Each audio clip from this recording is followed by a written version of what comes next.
Hi folks, this is James from Fairy Tales, Myths and Legends. This time we're looking at the Alpine legend of Frau Perchta. I hope you enjoy this one. Frau Perchta, or as she's charmingly nicknamed, the Belly-Slitter. Now, if you thought Krampus and his goatish antics were enough to send shivers down your spine, allow me to introduce this far more enigmatic and frankly unsettling figure from Alpine folklore.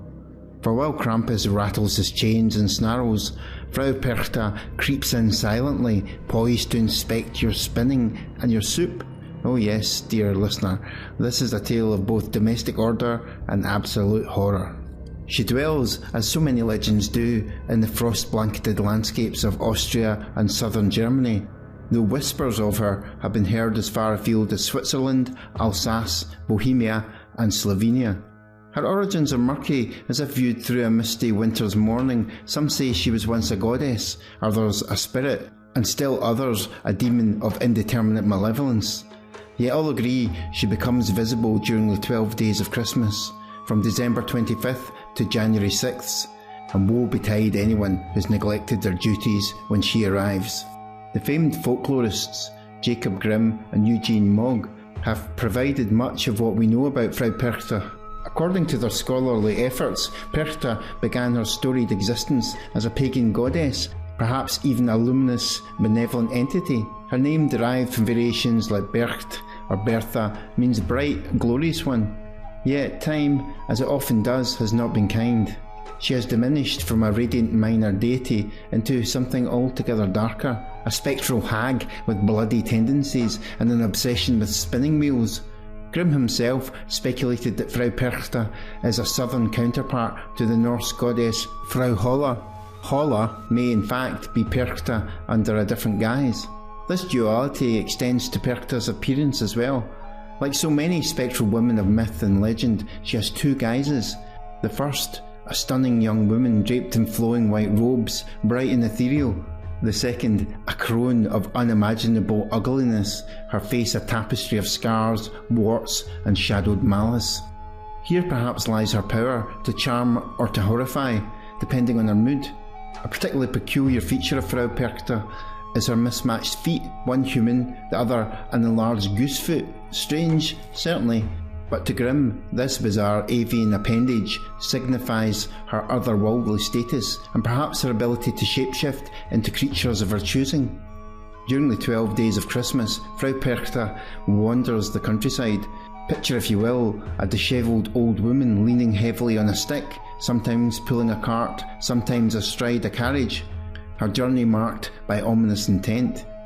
She may also be seen surrounded by a macabre procession of spirits, children who died before they were born or without baptism, an entourage befitting her eerie majesty. On certain nights, particularly Epiphany Eve, that's January the 5th, Perchta visits homes, a spectral inspector of domestic discipline. Should she find the wrong food has been eaten or an insufficient amount of cloth spun, her punishment is swift and brutal. And what does that punishment entail? Well, brace yourself, Perchta is not one for idle scolding or a gentle reprimand.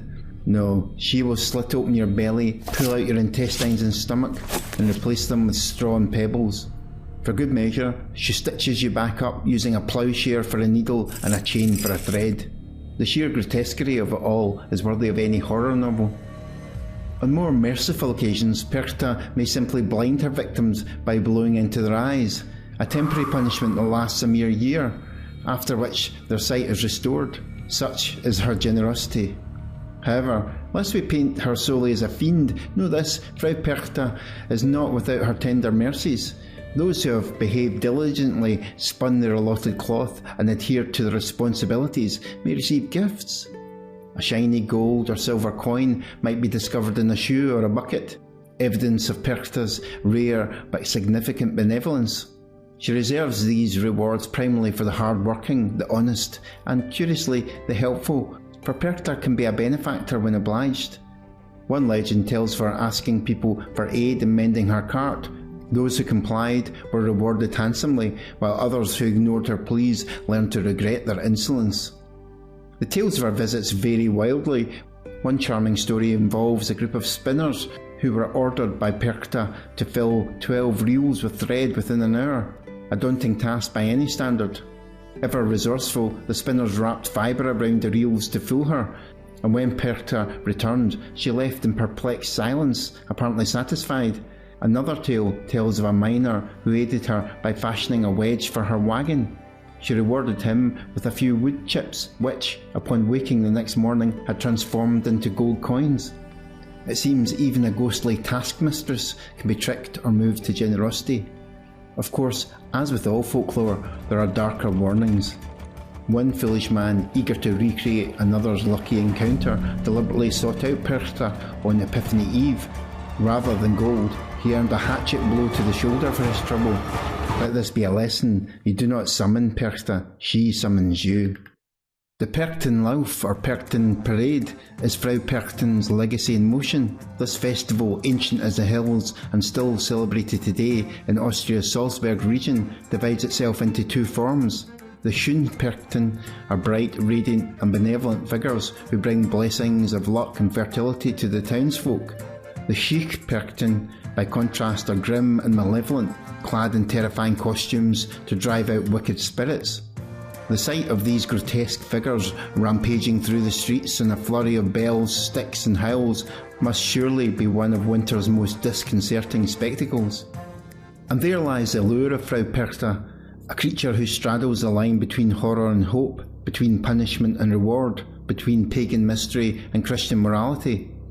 Whether she is a goddess, ghost or demon scarcely matters. Her presence is felt in every well-spun thread, every humble meal of fish and gruel, and every flickering light of Epiphany Eve.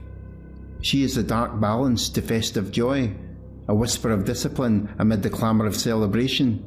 And so, as the 12 days of Christmas come to their close, take heed, be diligent, be kind, and for heaven's sake, finish your spinning.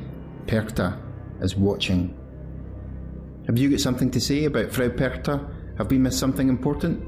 Let us know in the comments. If you enjoyed this video, please do subscribe as it helps us fund the channel. This has been James from Fairy Tales, Myths and Legends. I hope to see you again soon.